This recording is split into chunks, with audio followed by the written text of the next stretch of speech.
자, 이번 시간 AFK 최종 정리 부동산 설계 첫 번째 시간 진행하도록 하겠습니다. 자, 이번에 살펴볼 것은 제 1장의 부동산 설계 이해 파트 먼저 같이 보도록 하겠습니다. 자, 일단은 포인트 1번의 부동산의 개념에 대해서 학습을 하셔야 되는데, 먼저 볼 것은 복합 개념의 부동산 같이 보도록 하겠습니다. 자, 학계에서는 일반적으로 첫 번째, 물리적 측면, 두 번째로는 경제적 측면, 자, 세 번째로는 법률적 측면에서 부동산을 정의하고, 자, 이를 통틀어서 뭐라고 한다? 복합 개념의 부동산이다. 그래서 복합 개념의 부동산의 종류 보시면 물리적, 경제적, 법률적 측면에서 여러분들 해석을 하시면 되겠고요. 자, 우리는 시험 공부를 해야 되니까 뭘 외워야 돼요? 자, 물리적 개념, 그 다음에 경제적 측면, 그 다음에 법률적 측면에 있어서 부동산의 개념에 대해서 숙지하시면 됩니다. 따라서 먼저 볼 것은 물리적 개념. 자, 부동산의 유형적 측면에 초점을 맞췄다라고 하면 물리적 개념으로 생각하시면 되겠고, 자, 자산, 자본, 생산 요소, 소비재 등으로서 초점을 맞추고 있다라고 하면 경제적 측면. 그다음에 국가의 경제 기반이 되는 공공재로서 규제의 대상이 된다라고 하면 법률적 측면에서 우리 부동산을 설명하고 있음을 기억하시면 되겠습니다. 자, 두 번째로 살펴볼 것은 협의의 부동산에 대한 부분 같이 보도록 하겠습니다. 자, 협의의 부동산, 다른 말로 표현하면 민법상 부동산이라고 하고요. 자, 토지 및 그 정착물을 의미한다라는 개념 좀 기억을 해주시면 좋습니다.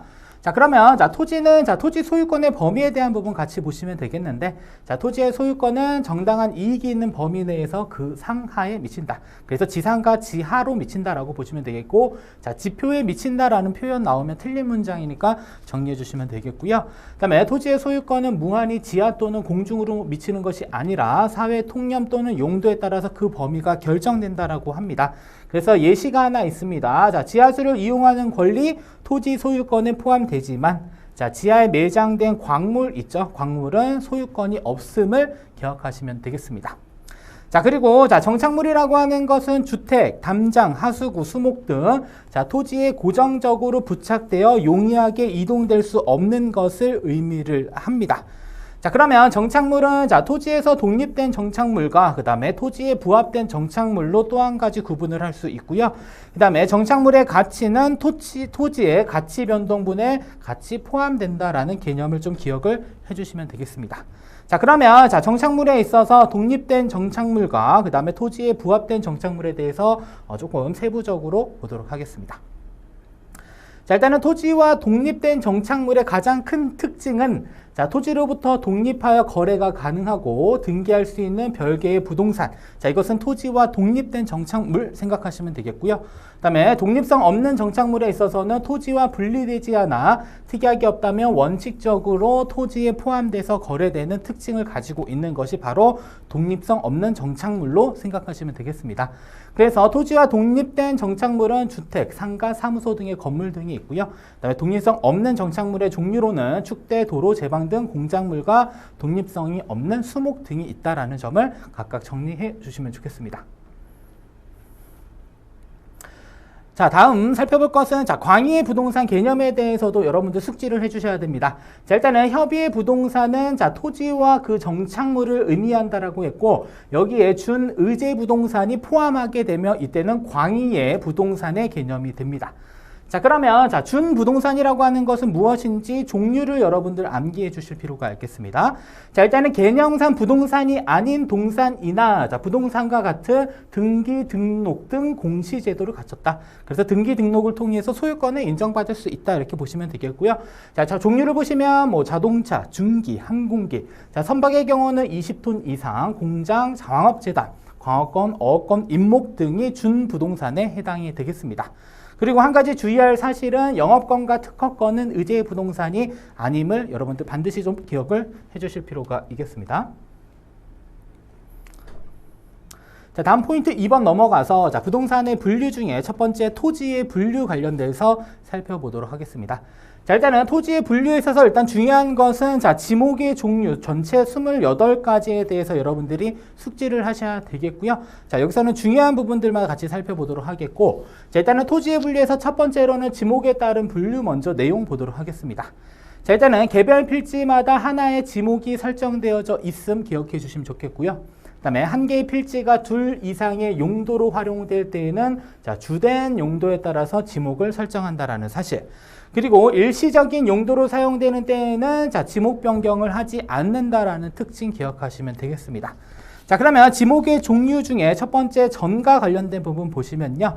자, 일단 키워드는 물을 상시 이용하지 않고 식물을 주로 재배하는 토지를 우리는 전이라고 하고요. 자, 답이라고 하는 것은 자, 물을 상시 이용해서 식물을 주로 재배하는 토지다. 자, 그러면 전과 답은 비교할 수 있겠죠. 물을 상시 이용하지 않는다라고 하면 전이 되는 것이고요. 답의 경우는 물을 상시 이용한다라고 하면 답이 되는 것입니다. 아셨죠? 그래서 전과 답은 여러분들 묶어서 좀 정리를 해주실 필요 있겠고요. 자, 그다음에 과수원의 경우는 뭐 과수류를 집단적으로 재배하는 토지라고 여러분들 기본적으로 알고 계실 테고요. 대신에 중요한 사실, 자, 과수원 안에 자, 주거용 건축물의 부지가 있다라고 하면 이때는 과수원이 아니라 대로 표기를 해야 된다라는 사실 별표 치고 기억을 해주실 필요 있겠습니다.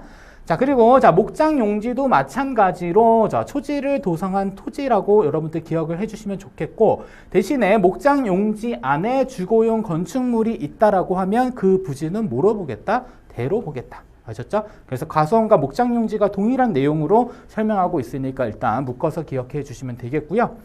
자, 그 다음에, 자, 대라고 하는 것은, 자, 다른 윗부분에 대한 부분들은 여러분들 읽어보시고, 자, 택지 조성공사가 준공된 토지라는 표현이 있으면 이때는 대라는 지목으로 생각을 해주시면 되겠습니다. 또한 공장용지는 제조업을 하고 있는 공장시설의 부지를 의미한다. 아셨죠? 그래서 각각의 지목들은 여러분들 쭉 한번 읽어보시면서 내용을 좀 파악해 주실 필요가 있겠습니다. 자, 그리고 자, 주차장의 경우는 그냥 차량이 주차되어져 있는 곳을 여러분들 기본적으로 생각하시면 되겠는데, 자, 단 부분 보시면 돼요. 그래서 노상 주차장 및 그 다음에 부설 주차장, 그 다음에 자동차 등의 판매 목적으로 설치된 물류장 및 야외 전시장 시설의 부지는 뭐로 안 보겠다? 주차장으로 보지 않겠다라는 점 보시면 되겠고요. 자, 그 다음에 자, 도로는 자동차가 지나다니는 거리를 의미를 합니다. 일반적으로 도로는.